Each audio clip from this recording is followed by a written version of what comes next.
Hello, everybody. Give me 1 second here. My things muted here. I apologize. I hope my sound is coming in good. Can you all hear me? Give me a thumbs up. Perfect. Thank you. Yes. Excellent. So, welcome to GatherVerse, Inheritance of Innovation, preparing the youth for a digital frontier. I'm so excited to have this conversation today, and I'm so excited to hear the insights from our colleagues as we explore how we are equipping the youth to not just survive, but to innovate, to lead, and to succeed in an AI digital future. We are all working intentionally to create something that our youth can use to build and to thrive, right? In a future driven by technology that's changing, that's just so dynamic. But what does it truly mean to prepare our youth for the future that they deserve to inherit? Excuse me, your voice is a bit low, so I can't get you. Could you please try to level it up? Sure. Can you hear me now? How's that? How are we coming in? Are you able to hear me?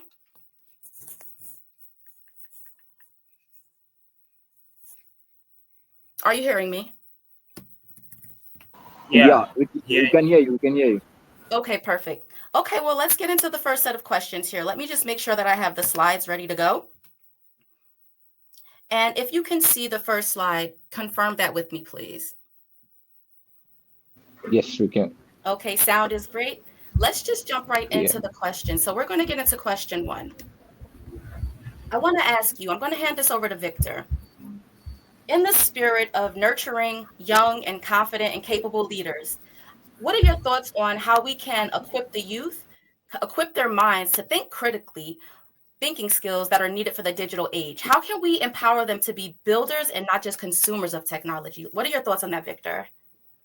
All right, awesome. Thank you. Well, I think first and first, we need to encourage them with curiosity and questions because most kids right now, most youth out there, they just want to memorize things. So they need to explore how things work and how to be able to solve real problems and also think about consequences. That goes a long way. And also, we need to explore how we can think of gamified learning in the classroom, right? And also a kind of project-based tasks that makes learning active and engaging. Because on the long run, we are trying to create a digital age and not a digital void in the classroom. Thank you. That is super important. You said a few things that piqued my interest. You said curiosity, teaching them to solve real Yeah. problems, and teaching them about the consequences.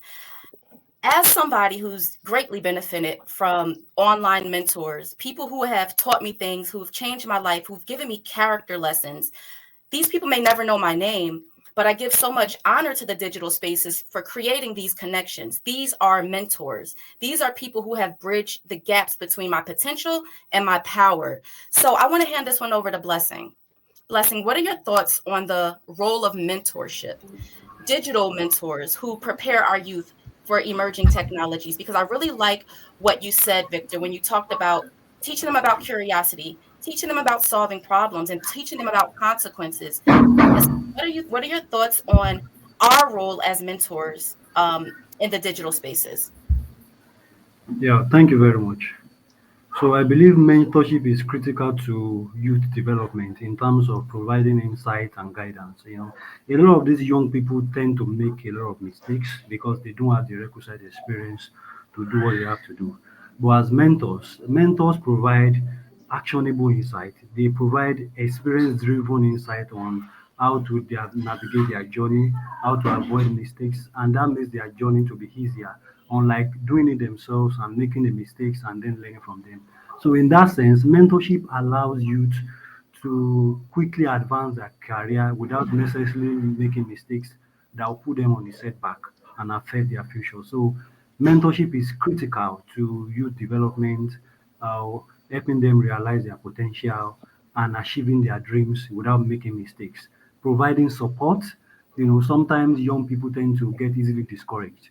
But as mentors have a profound responsibility to provide motivation, to inspire, to teach them from their experience so that when they are facing struggles and hurdles and they want to get discouraged, these mentors can then provide them with the emotional and necessary support they need to be successful.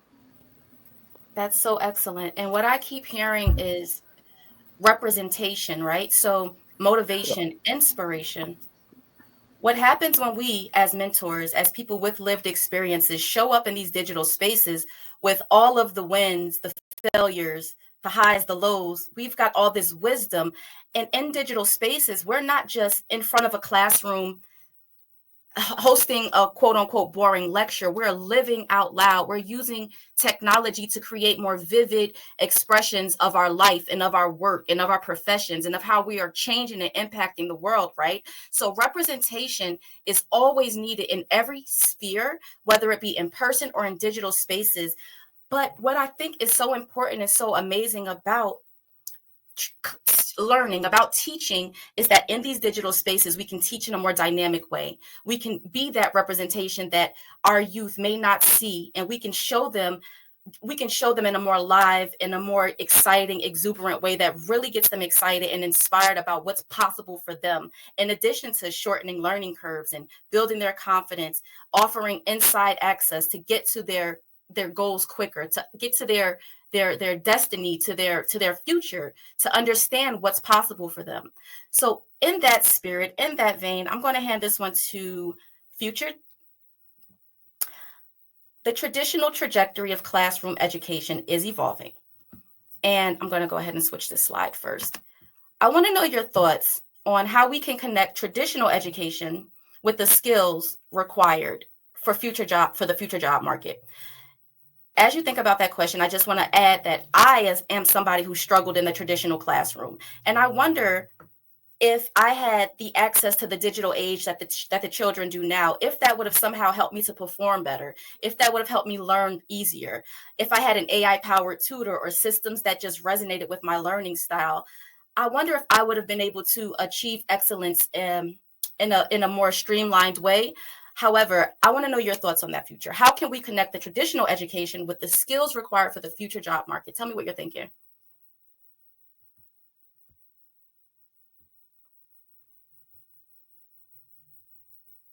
Sorry, who is the question for? Future. Future. We're going to pass it to Obangofon. Please take that question for us. All right, thank you, Davon, for the question. So, how can we connect traditional education with skills required for the future job markets? That's the question, right? That's And how we can do that is making our educational program hands-on, right? So, students want to build, they want to do things with their hands. So, in our African Nigerian context where I hail from, before now, or in the very early stage of education, our grandparents were introduced to Shakespearean literature and all. So you could see that those guys in the arts, in the literature, do well more than science and engineering. So science and engineering are relatively new on the continent and in Nigeria specifically. So for us to have our education have relevance in the job market, we need to make the training hands-on. The student wants to build from basic school to high school and in college. They don't just want to study stuff in paper and submit assignments and get good grades. They want to build things up that is relevant to the market. So when we enrich our curriculum with hands-on practical skills, that is how our traditional education will be relevant to the job market. I like that. And let's talk a little bit more about practicality, relevant skills to the market, and hands-on training.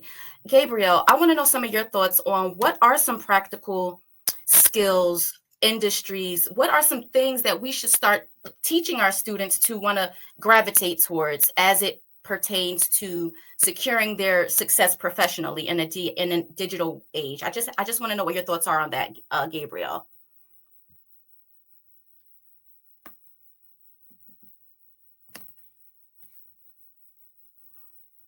Okay, let me pass that one. I'll pass that one on. Duncan, are you here? I am here. Yes, Duncan. I just want to know a little bit more about, I wanted to expound on what are some of the practical, relevant skills that we can teach our children to bring to market professionally as they develop their career path. What do you think are some of the tools or the skill sets that they need to, or even the industries that they should try to, work in as they're, establishing themselves professionally? Okay, thank you so much. It's a quite interesting question. One of the things that we have been seeing that are evolving, like on in terms of the future of work. Personally, like I lead a platform called Work Digitally. It's basically trying to position like the youth into the frontier jobs.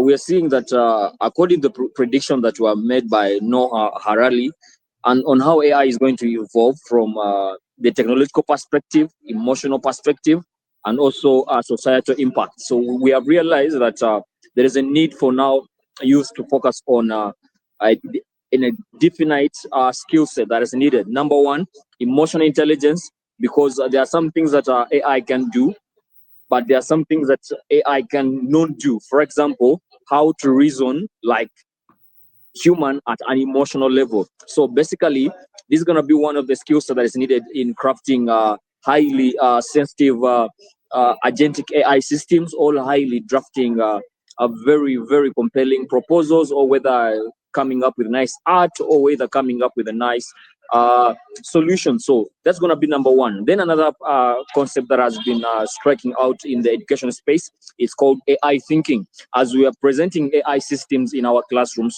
we need to now position students to think ahead of what AI can do and what they can do. So basically, how can we position our students to get ahead of the time and start to reason with AI in their classroom setup and even in the work setup?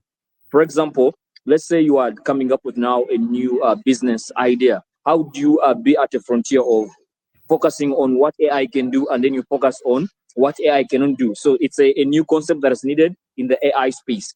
Now, with the coming immersive world of what we call like immersive realities, immersive marketing, immersive experiences. So basically, there's a whole need of to understand that there is no need to store some information, since information is going to be available in these AI systems. So we need to train youth on how to be future ready in terms of thinking beyond what AI can do now and what AI cannot do. So that's number one.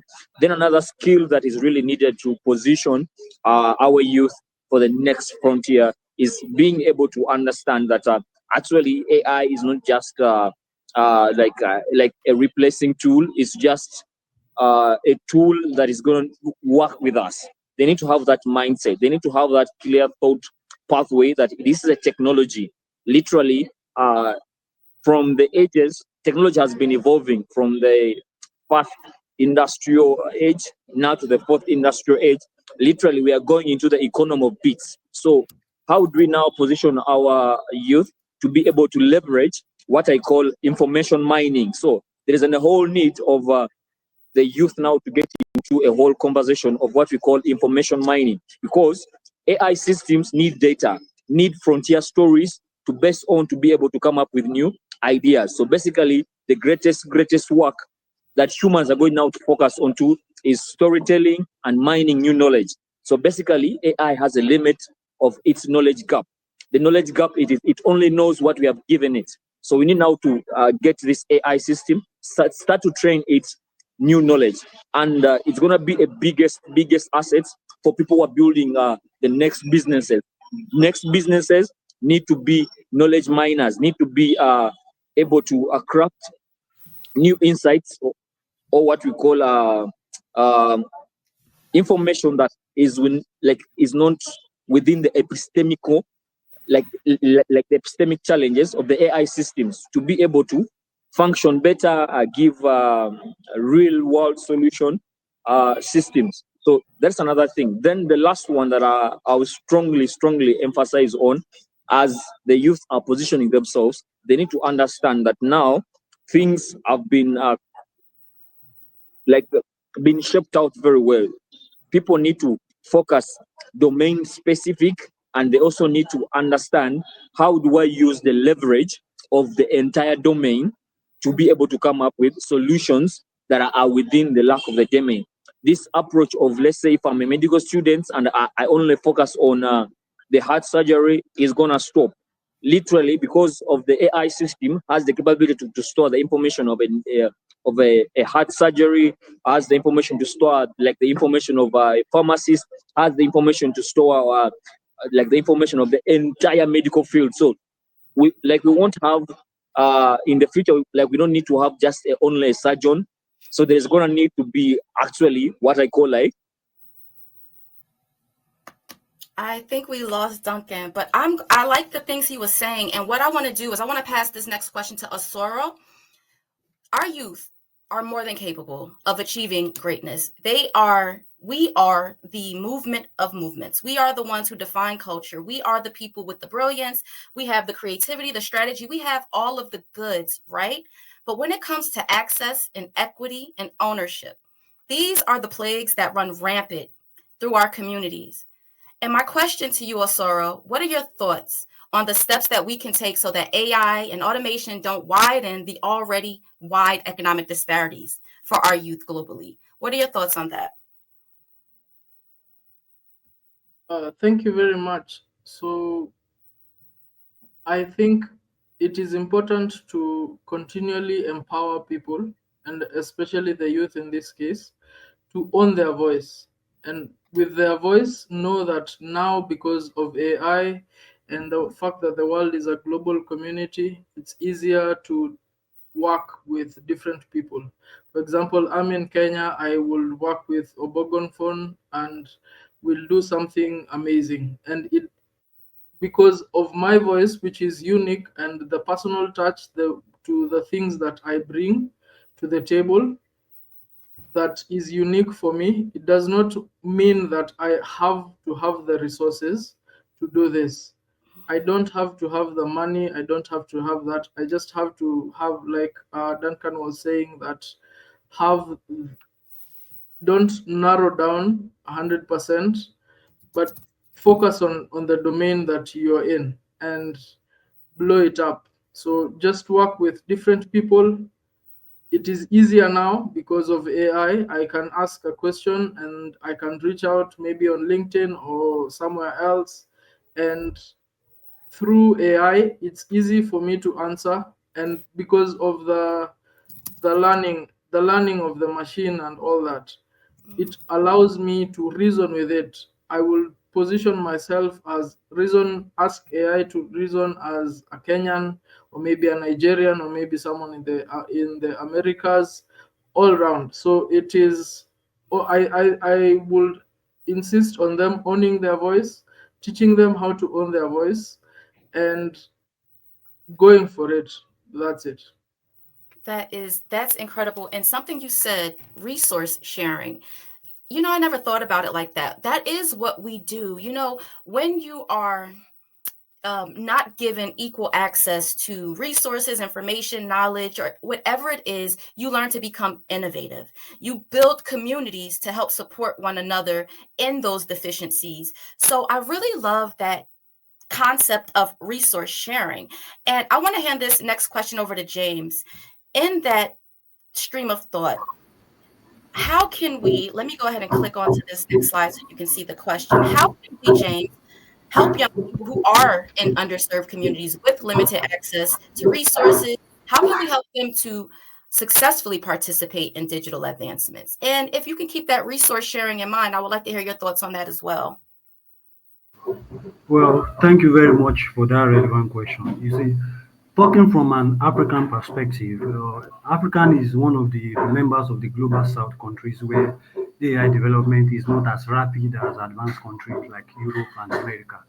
So basically, according to UNESCO, only 2.5% of global AI data is sourced from Africa. So there is a great deal of underrepresentation and prejudice and marginalization against the African nations. So in that light, just like the last speaker has said, one of the ways we can solve this problem is to leverage soft language models, unlike large language models. Large language models basically require huge amount of computational energy. They require large amount of data set, which is expensive and requires a great deal of expertise, which presently we do not really have in Africa. But there has been a great deal of success with small language models that are adapted to the local challenges of Africa. And another way in which we can increase internet access and resource to participate in digital advancement is to work with our curriculum, our academic curriculum, with our educational system, where we can, just like China and United States of America has announced in recent times, we can incorporate AI training, AI education into the educational curriculum of young students from secondary school level, from primary school level to secondary school level, so that as they are growing, they are not necessarily limited by access or technology because they already have the foundational knowledge. So individuals can then discover themselves, they can build their knowledge base, discover their talent, and provide solutions, develop AI systems that can provide solutions that are locally adapted to the unique African problems. So young people can leverage access and resources to participate in digital advancement by getting involved with AI at a very young age. Before they grow to an adult, they can use their smartphones, which are readily available, and then they can work with non-governmental organizations. They can partner with government agencies and non-governmental organizations who have a mandate to promote digital access and technology, especially in limited areas of internet in Africa. There are several organizations like that. We have the Africa for Tech initiative.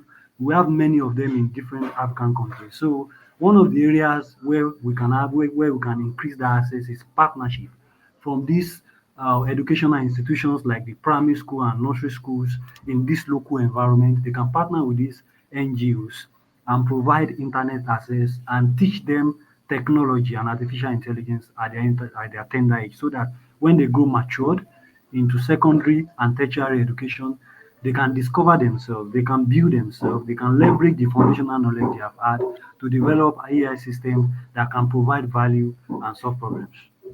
I love that. And you know what? Something you said about partnerships. The thing is this, we are a global community, we are global colleagues, but sometimes we don't have the awareness or the perspective of what our brothers and sisters are facing, what challenges they're facing. And that makes me think, Victor, I'm going to take this quick bonus question over to you. What are your thoughts Okay. on some of the ways that we can bridge the gap between understanding between the nations? And have you seen this, the challenges of communicating cross borders, cross nations, cross culturally? What are your thoughts on how we can bridge those gaps so our students can learn how to be empathetic, be aware of what's going on across the borders? And in your own work, have you seen the effects of communication, whether it be positive or negative? Just curious of what you're thinking about that. All right. Thank you. So I think it all boils down to partnership. All right. Let's look at the African spectrum as an example. So we need to host events like this, right? And this is a very good use case. I'm a Nigerian. We've got Kenya people on this. We've got other people on this call.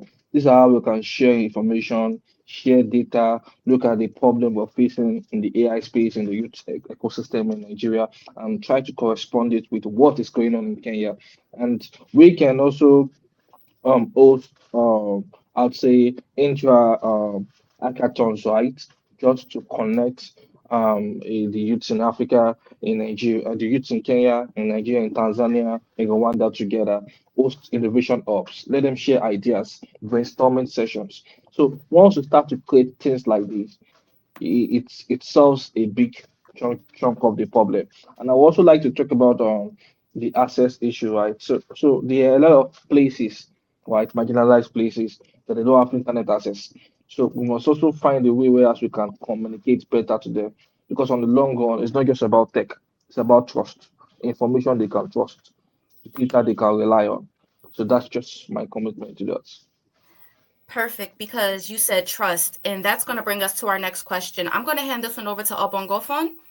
I want to know what your thoughts are on the ethical concerns that arise when AI begins to predict and influence the aspirations of young people. We see how social media, and I don't think we can fully grasp the magnitude of how it's affecting our youth's brains, even adults, how it affects your behaviors, your patterns, your emotions. How do we address the ethical concerns, Obonfongo, when it All comes right. to AI and how it's predicting and influencing our youth? Tell me your thoughts about that. Yeah, thank you. So it's actually a great concern, and so many people of thoughts and thought leaders and people of concern around the world have said, hey, AI is going to erode, it's going to impede memory growth. Everybody is going to use AI, students, career person. And I wrote an article last year to address this, which is going to be part of a bigger book with the IGI Global. So in my article, I stated that, yeah, it's true. AI can impede human memory bursts if it is not well addressed, talking about ethical concern. So when you use AI in a very shabby way, there are chances that it's gonna impede progress of growth and memory capacity of students and career person. And in my article, I further address how AI could be used by students and career person to even boost memory capacity instead of impeding it. Is a very lengthy writing. So I will summarize by saying that we introduce guardrails. For example, there are lots of copyright infringements when we talk about generative AI. So if you put anything online, your intellectual property, proprietary data, you can get to ChatGPT and see them right there, right? And you, the original owner, may not be referenced or accredited for your intellectual property. So developers of AI should put guardrails. And who are the developers? We are the developers. We want to build our own AI system that include these ethical considerations. So we use guardrails. For example, in the early days of ChatGPT, you could go to ChatGPT and say, hey, can you tell me how to create a bomb? Tell me how to create a biological weapon. And that was possible. ChatGPT is going to do that. But the OpenAI came up with the super alignment team, which put up guardrails that could impede that. So, to wrap this up, guardrails should be used by AI developers, and then ethical AI summits and conferences should continue to be held, like the EU AI Act. In my team, where we continue to explore and teach people about AI and how to build, we use the EU AI Act. We try to understand the definitions there. We try to understand what is an ethical AI. We try to understand what is AI for good. So frameworks like that, like the EU AI Act, in Nigeria we have the NIS, National AI Strategy, are being put in place so that as we continue to explore this emerging technology, we do not harm humanity. Instead, we make it better, which is the original intent of the innovators. That is right. That's right. And again, I'm just getting so much from this. I'm going to go to our next question, but this leads into what the next question is going to be. Duncan, I'm going to hand this one to you because we just heard building our own AI systems, right? Systems that include ethical considerations, that include us. In building those systems, Duncan, the question that I want to ask you is how can decentralized education systems powered by AI and other emerging technologies create more accessible learning environments? And what I'm thinking, while I give you a chance to think about that, I'm thinking about how AI can be personalized to education, languages, learning styles, self-paced, just borderless, no walls, just able to meet people where they are. Not only that, but actual systems that I probably am not smart enough to know about, but I want to know what your thoughts are on how can we decentralize education systems powered by AI and other emerging technologies to create more accessible learning environments for our youth? And that's for you, Duncan. Okay. Oh, thank you so much. Maybe to be specific, so I would really want to categorically define the solutions, because there's what we call solutions that are going to be straightforward to be addressed by maybe thought leaders in terms of infrastructure. There are solutions that are going to be available to the learner side. There are going to be solutions that are going to be on the technology developers and even the people who design the immersive environments. So let me start forward on our side, the consumer end. So the consumer end, number one, like we need to understand that we are in now what I call like the algorithmic era. So basically, knowing how to live in the era is number one, a required skill. Like as environments are evolving, people need to understand that right now you are surrounded by literally knowledge at a 360 just available at the prompt. Now, how do we make this knowledge available to everyone?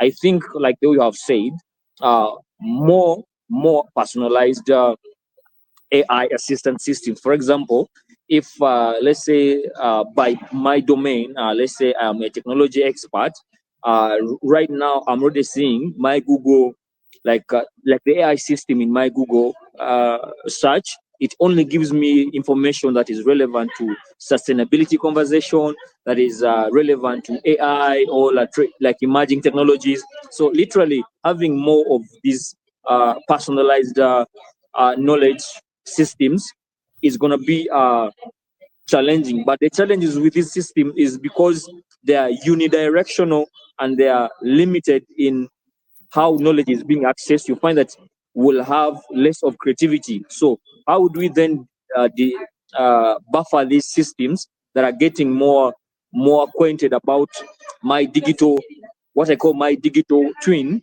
They're getting to learn my digital twin. They're getting to learn what I search. They're getting to learn what I love to learn more, and they keep recommending me such information. Then how do we buffer the effects of getting streamlined to what the digital twin is trying to cope up from the information I'm giving it? Because in that we are limiting creativity, because how the human mind was designed, we are designed to always be simultaneous in perception of consciousness. So literally information pops up from different domains. So we need to also have Oh, I think we lost him. But he was making a great point, and he was talking about how we shape the algorithms, right? And Osoro, I'm going to pass this question to you. Let me switch it on the screen here. And I want to talk about algorithms, and I want to talk about how we're teaching AI to think like us, even for us. The next question is, what role do soft skills play in the digital frontier, dominated by algorithms and automation, right? But soft skills, the emotional intelligence, the adaptability, the creativity, the cultural empathy, these are the things that I think soft skills, we need these type of soft skills as we're navigating through the algorithms, because the algorithms are so powerful, although they're created by us, by our habits, by our shopping and our scrolling habits. However, they have the power to influence. So what are some of the soft skills that are going to play big roles in this digital frontier? What do you think about that, Osoro? Like I said earlier, that we need to ensure that we do not lose our voice. Our voice is showing up authentically. The way we tell our stories. You see, AI can give you, if for example you want a LinkedIn post or you are working on something online and you want AI to help you fasten the process. So it will give you prompts, or what if you say a story about this? It will jog your memory, but it won't tell you this. It won't tell the story the way you would tell it, the way it happened for you if it's an experience. And the empathy still remains. As much as we are teaching it, we can never give AI the human aspect. That remains for you. And showing up online, having the empathy, the ability to lead with humility, showing up authentically, and being intentional in how you do this, these ones will AI will take you somewhere, but the soft skills will take you a step further. It will take you to rooms that, yes, people are talking about AI, but how do people relate with you? Are you relatable, or is it easier to talk to a computer? Yes. And all that. Yeah, that's my take.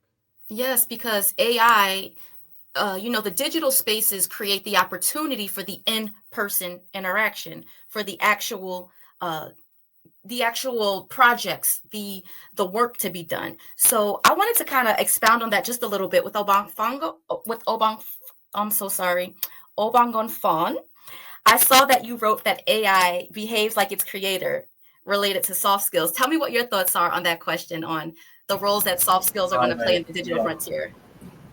Thank you so much. So I have this quote. When you go out there, people say AI is biased and all. So I do say AI, it doesn't have a consciousness or memory of its own. So it cannot make decision whether agentic also. It only acts according to what it was pre-trained, how it was modeled to do. So AI is not biased. AI does not behave in a different way than its creator.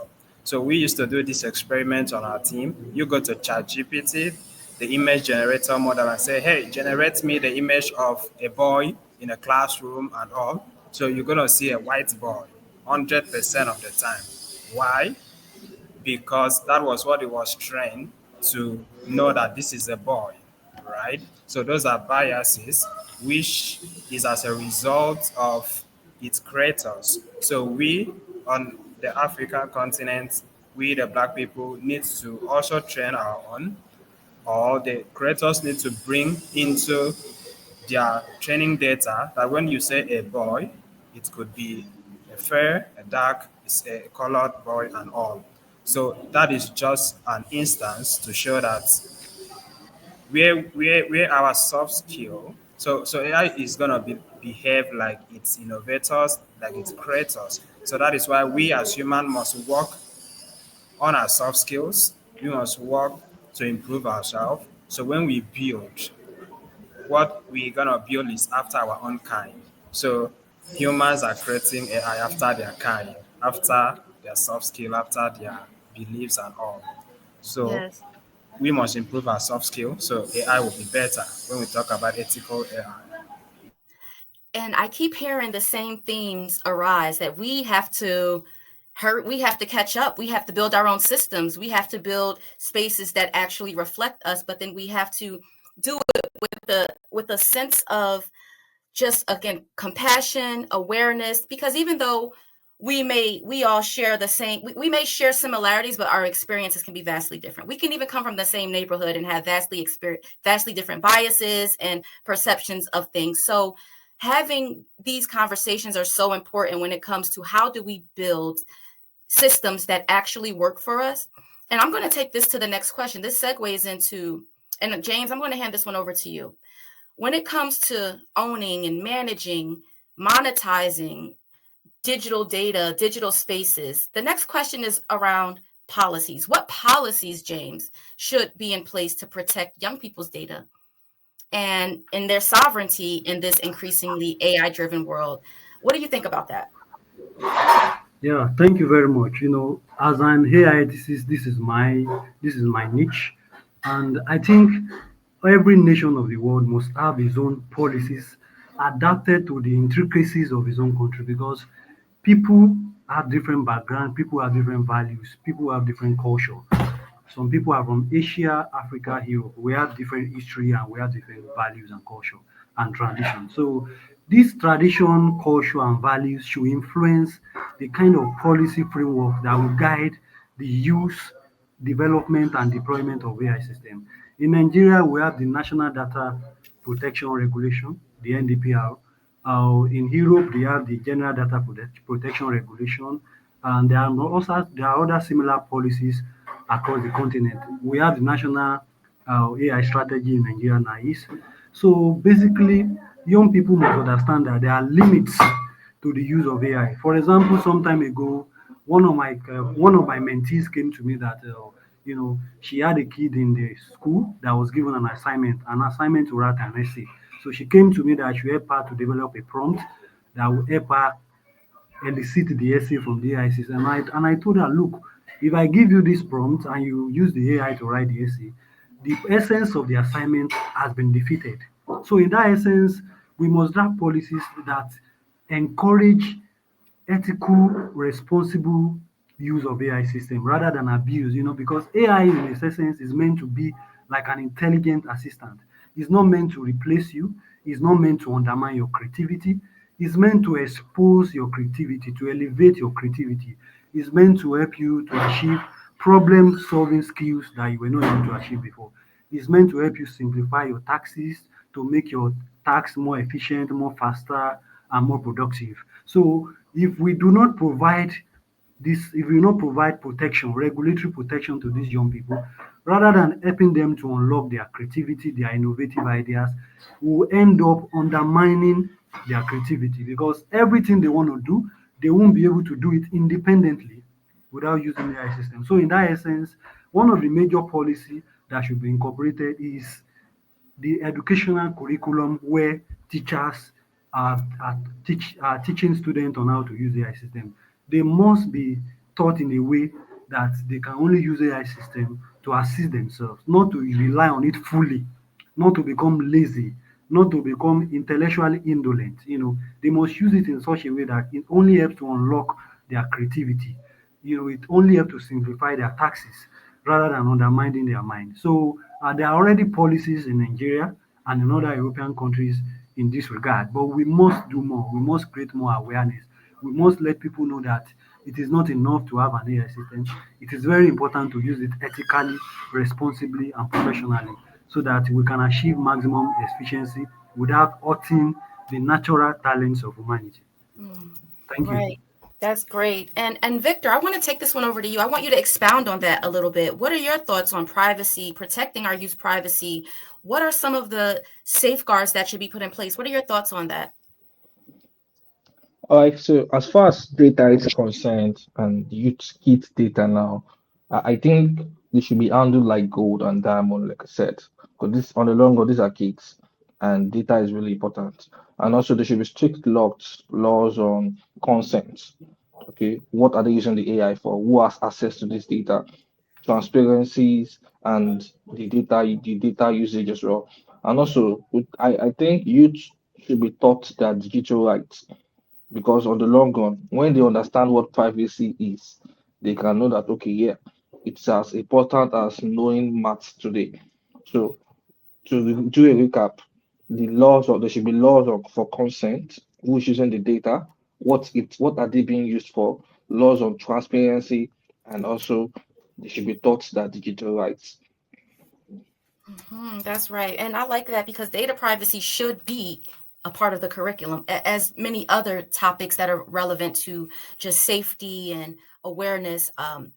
We're just 10 minutes away from ending today's amazing discussion. And I want to get to our very last question, which I think is a very powerful question. And I'm going to open this question up to the room, but I'm going to start with Duncan. And I want to know, what would a youth-led innovation ecosystem look like? And how can we enable that?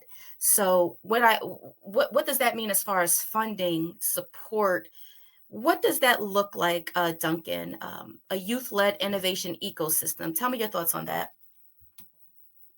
Yes, thank you so much. Thank you so much. I just have one takeaway for that. Open source, open source, open source, open source. Because we are in an era whereby the moment we avail our knowledge, now what we need is actually what we call like sandboxes now to take ideas to the next level. So literally having an entire pipeline with open source infrastructure, either to incubate ideas or to build these innovations to the next level. That's going to be one of the biggest assets in our era, from research to product development or service monetization. So having an open source infrastructure is gonna really make and contribute to the future Africa we want to see, or the future world we're gonna be. And then secondly, personally, I envision a future-led innovation ecosystem whereby creativity is going to be like the greatest commodity in our coming era. Uh, if anything is going to be really, really standing out, is going to be creativity. Then third, the greatest commodity that we're going to have in our ecosystem, if we are innovating, is going to be identity and culture. Who are we for by a given location, and then what we call our intangible heritage. And that is one of our strengths that we envision at our company, Aperture Studio. Thank you so much. Thank you. And Victor, I want to get your thoughts on this as well. What do you think are ways that we can support our youth as they lead the innovations coming? What are the ways that we can help support them? All right, so I think building venture studio goes a long way. So we need to create a roadmap that works. So it's not just from high school to college and to the marketplace. No, everything has changed. So we need to create a venture studio that is focused on getting these youth from the grassroots, teaching them the rudiments, how to build a business, right, and how to leverage your AI and every other existing deep tech tools out there. So venture studio is a big win. If we can do that in a successful way in Africa, trust me, Africa is going to go a long way. Yes, absolutely. El Soro, do you have any thoughts on that? Yes. Our the problems we face are different every day, and as much as we have made the mistakes in the journey of AI and we continue learning from them, I think a youth-led innovation ecosystem for me would be letting the youth prototype solutions for problems they face every day, because I think we should let them mess up and play with it, but under observation and mentorship. We should trust them, because if you, as a teacher, if you have empowered your student to do the best and given him all the right tools, and you're there for him from in terms of mentorship, if he needs everything, he comes to you. I think you let them go, and if they build and prototype solutions for their problems, the problems they will face at that time, I think there won't be really a need to predict the future, because they'll build it. That's my thought. That is so excellent. And teaching them to, focus on relevant problems, because that's just what it is. Taking what we are struggling with, what we're challenged with, what our community is lacking, and fulfilling the need. That's what business is all about. James, I want to hear your thoughts on that. I want to just get some final thoughts from the group, but what are your thoughts on equipping our students, trusting them to iterate, overseeing their process, but allowing them full creativity to see who they are, see what they can achieve, and how we support that process? What does that look like for you? Well, for me, it looks like a gathering of young people who are talented, who have the drive, who have the energy, with the right mentors, given the platform in form of an enabling environment in terms of internet, in terms of gadgets, in terms of technology, to build without restriction, to innovate and to develop tailored made solutions to problems that are affecting that environment. Problems are not generic, problems are unique to their environment. So in your own environment, there must have been problems that you have identified. For example, in Nigeria, someone developed a multimodal uh, language, text to speech language system that can help people of different languages to speak and get their feedback in English. So for people who don't hear English, they can speak in their local dialect, and the response will come out in English. That is a way of expanding access to technology for people who are underrepresented and who are based in the local community. So there must be an enabling environment in terms of infrastructure, in terms of mentorship, in terms of funding and support. And these people must have the basic talent. It does not necessarily have to be whether they are technical or they are doctors or they are professionals. As long as you can build something, whether you are a Python developer, you are a machine learning engineer, it does not matter your background. What matters is as long as you have the basic skill to innovate, and you have a problem you want to solve. Then it will give you the enabling environment with the right mentorship and a reward system for the best innovators so that we can encourage these people from time to time. And it shouldn't be just a program. It should be from period to period. It should be like maybe 3 months or 6 months so that we can then create a culture of a reward system where the best innovators are identified and rewarded, and potential innovators are also encouraged to do the same. In doing that, we will be able to have a pool of innovators that are not only innovating AI but developing tailor-made solutions for the development of their system and society. Thank you so much. I look forward to replaying this and just writing down the gems that I received today. Um, with just a minute or two left, I just wanted to kind of leave off with a final thought. I want everyone, all of us adults, to ensure that we are creating the most secure, solid foundation for our youth, that we're doing it with intention, with heart. We're not perfect people. We're not here but we are powerful people, and we are capable of doing amazing things, and our youth deserve to be passed down a legacy that they can continue to build and thrive from. So I just want to thank all of you here, my digital family, my GatherVerse family, for joining today and sharing your insights and your experiences. And I hope to connect with each of you, because I definitely have learned, and I know that I'll learn so much more continuing on and collaborating. I look forward to that, and I hope that you all enjoy this gather. Our gather was well. I will see you all in the digital Yeah. spaces. Have an amazing day. That's Thank all. you, Bye. family. Bye-bye. Yeah, Thank you so much for your time, and thank you for hosting us.